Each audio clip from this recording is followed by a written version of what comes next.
This is Mrs. Skotnicki, and I am creating this particular screencast to demonstrate how I answered question number 4 on the portfolio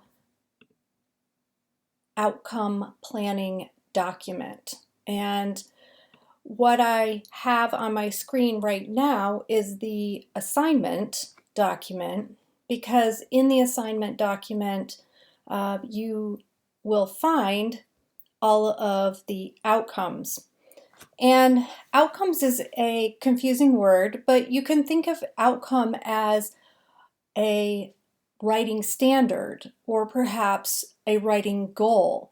And so then for each genre of writing, beginning with argument and ending with personal writing, there are various outcomes listed by New York State that students in 11th or 12th grade are expected to meet.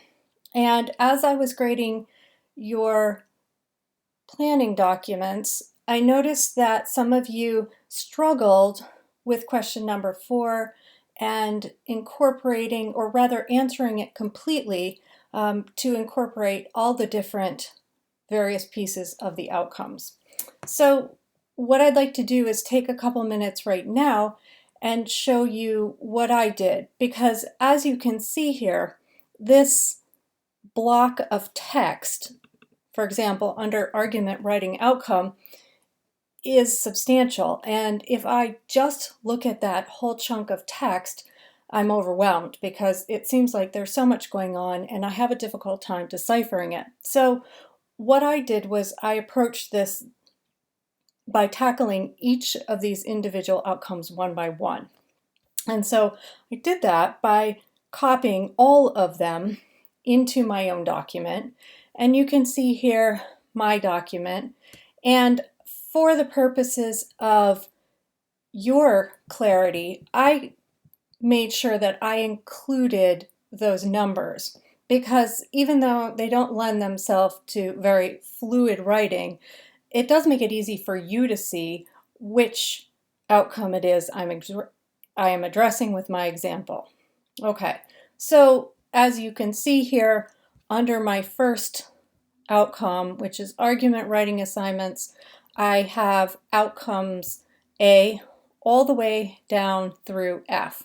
And that's what I'm looking for on your planning documents as well. I would like to see all the outcomes. If for some reason you did not meet an outcome and you're very confident you did not meet it, then perhaps you can explain to me how it just didn't fit into your paper, or how you meant to include it, or would have included it had you known what it was, and how you would have done so. That will demonstrate to me that you understand what that means, and which is essentially the same thing. So at any rate, I do want to see all of those. Okay, I completed my planning document as fully as I could. There is a section that I'm really short on, and that's this one, the analytical writing outcomes. And that is because I did not do the summer reading double-sided journal entry. I did not complete the Hamlet thought logs, and I was writing the Sing Unburied Sing chapter questions rather than responding to them, and so therefore I don't have good analytical answers here for you. I think that's because in this particular assignment I'm busy kind of creating the assignment rather than responding to it with you. So therefore what I can do here is show you how I would, if I had more of my own analysis, how I would go about responding to these. So I've got question number 4 here pulled up as it is evidence, and I'm going to jump over here to the initial handout that includes all of the outcomes, and I'm going to go to the analytical writing assignment section, and then I'm going to copy the whole thing right here, and I use Control-C to copy, and then I come back over here to my own document and I give myself some space here and I Control-V to paste. Now I would prefer not to have these bullets in it because I think they just get in the way, so I'm going to remove the bullets.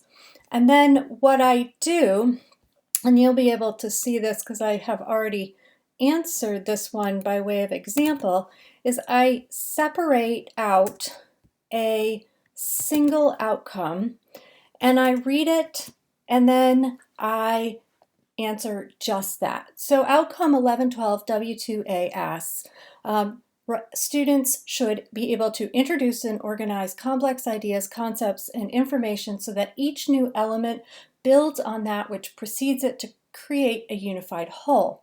So I only replied to your responses, and as you know, your replies typically weren't nearly as long as your responses, and so there's less material for me to work with here. But what I have been able to pull out from one of my replies is that when I write in response to Lauren's statement and then I quote, and I've included my specific, I have included what it is that I wrote, and I was in fact replying to what Lauren wrote. That did not exactly happen.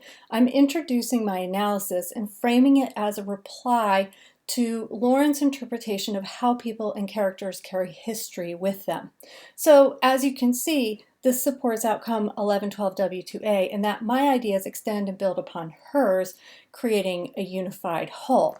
Now, I could probably answer this a little bit better by stating directly right here how it is that I do that. And as I look at this right now, I will add that because it does seem incomplete. So yes, I am responding to hers, but I haven't explained how my response really builds upon her response to create a unified whole.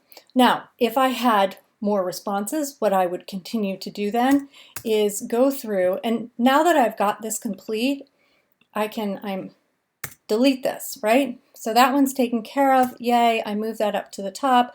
I set this apart from the rest here. And now I'm looking to see where have I developed a topic thoroughly by selecting the most significant and relevant facts.